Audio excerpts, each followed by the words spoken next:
Hello, good day mga boss. Choy ulit ng DIY ko Rips. Yan. Di bale, binaklas ko kasi yung harness ng Honda Click B2. So, ito yung harness na nanggaling doon sa pinaka handlebar. Yan. Yung meron tayong left switch at right switch. Ito yon. Tapos ito yung nakakabit doon sa ating panel gauge. Ito yon. Ito yung relay. Yan. So, ito yung part na yun. Tapos, yan. Tinanggal ko to isang buo hanggang dito sa may socket. Itong socket na to, ito yung nando sa may bandang ECU. Yan. So, ito kasi is i-rewiring ko. Yan. Tapos, aayusin ko na rin itong mga to. Kung mapapansin nyo, no, iba na yung socket. Yung stock kasi is hindi ganito yung socket. So, pinalitan ko na yung mga socket kasi luma na yung Honda Click.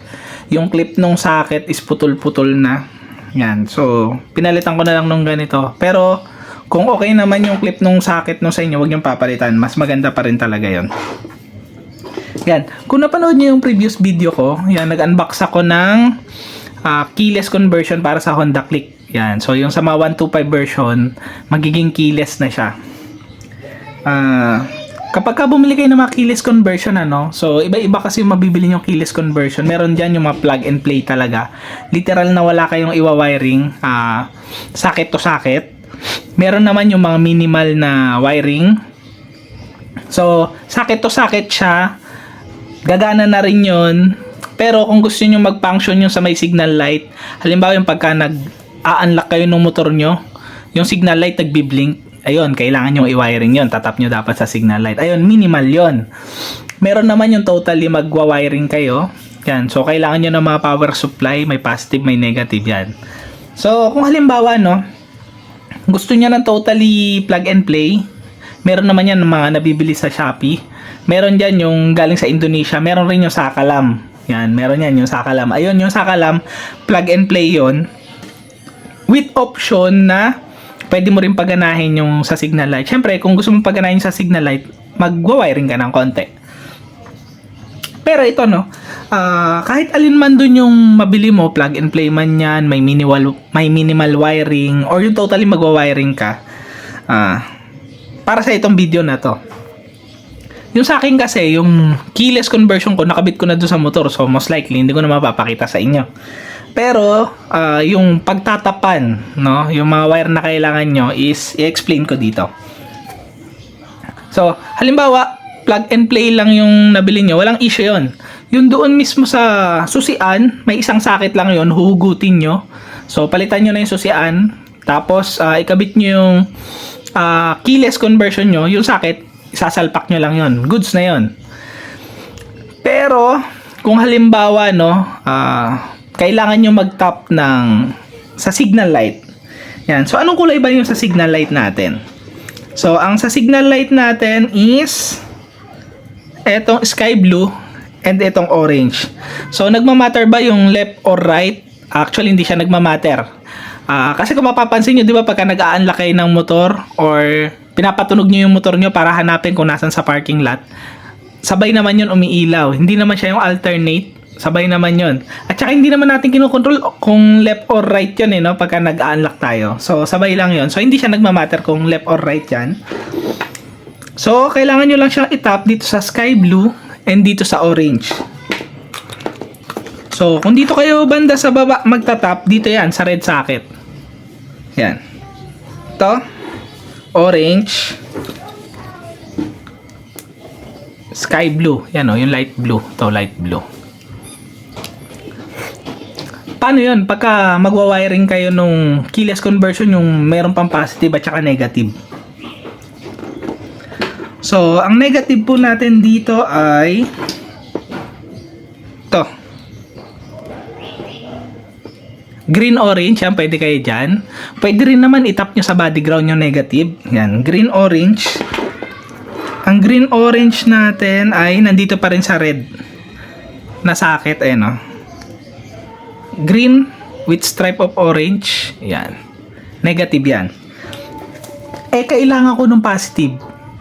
So, pagka kailangan nyo ng positive, pwede yung tap nyo sa positive ng battery. Or, pwede nyo rin kuhain dito. So, dito naman yun, sa gray na socket.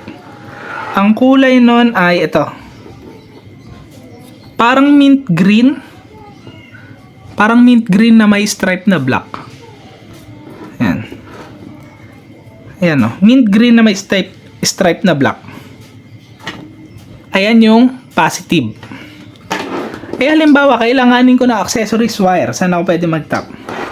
Pwede kayo dito sa black. Yan, accessories wire yan. Pwede rin sa brown. Accessories wire din yan.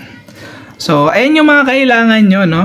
Halimbawa, magko-convert kayo. Or even, hindi man yung conversion nung from gagawin yung keyless. O, halimbawa lang, meron kayo install na accessories, tas kailangan nyo nung mga kung saan yung signal light, saan yung accessories wire, saan yung negative. Yan, ayun yung mga pwede nyong pagtapan.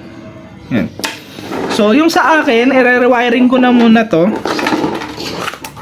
Pwede ko naman sanang itap na directly do sa mga wire. Kaso nga lang, plano ko siyang gawing disocket. So, most likely, magpapagapang ako dito ng mga wire tapos may socket na lang. Para isa-socket to socket ko na lang yun do sa keyless conversion ko. By the way, no, kung parehas tayong nabiling keyless conversion, dalawang socket yung makikita nyo wala kayong pagsasalpakan. Una ito, 4-pin, tapos yung isa 9-pin socket. Pero actually ito yung nakakabit na doon sa keyless na pinaka susian. Tanggalin nyo lang to, hugutin nyo lang to, hindi nyo na to gagamitin. Kasi yung mismong socket ng harness, ganito na yung dulo nun. So ayun na lang isasalpak nyo doon sa keyless, ito hindi nyo to magagamit. Yan. Tapos, yung isang socket na 9-pin socket, ayun yung itatap nyo doon sa mga minention ko kanina. Positive, negative, signal light, left and right yun. Kung nangangailangan pa siya ng accessories wire, pwede din doon. So, ayun na yung mga color codes. So, halimbawa, no, nalaman nyo na kung ano yung mga kulay nung dito. So, ano naman yung wire na itatap nyo doon sa harness natin? Syempre, kailangan nyo i-check yung manual nung binili nyong keyless. So, dun sa manual, makikita nyo kung ano yung nagko-correspond dun sa positive supply, sa negative supply, sa left and right signal. Ayan yung mga kailangan nyo. Paano pagka walang kasamang manual? Paano namin malalaman? So, meron mga instance na ganun. Yung mga binibiling keyless conversion, wala silang manual. Pwede tayo mag-refer do sa normal or yung common na wiring color codes. So, ang red is positive, black is negative. Madalas sa signal, yellow yan. Yellow wire. So, left and right signal, madalas yellow. So, halimbawa, yung sa signal light, isa lang ang yellow. Gagamit na kayo ng test light niyan. So, ang gawin nyo lang muna, i-connect nyo muna yung positive at saka negative. Tapos ngayon, i-unlock nyo yung pinaka motor nyo. So, gamit kayo ng test light kung alin dun yung wire na pagka tinap nyo yung test light is magbiblink siya pagka nag-unlock kayo. Most likely, ayun yung signal light. Ayun yung signal light wire. So, ayun yung itatap nyo dito sa wire natin na pang signal light. So, ano pa ba pwede ko dagdag? Mostly, ayun lang naman yung kailangan nyo malaman kung magko-convert kayo ng from merong susian to keyless na Honda Click. So, sana nakatulong tong video na to, no? Ingat kayong lahat. Ride safe. God bless.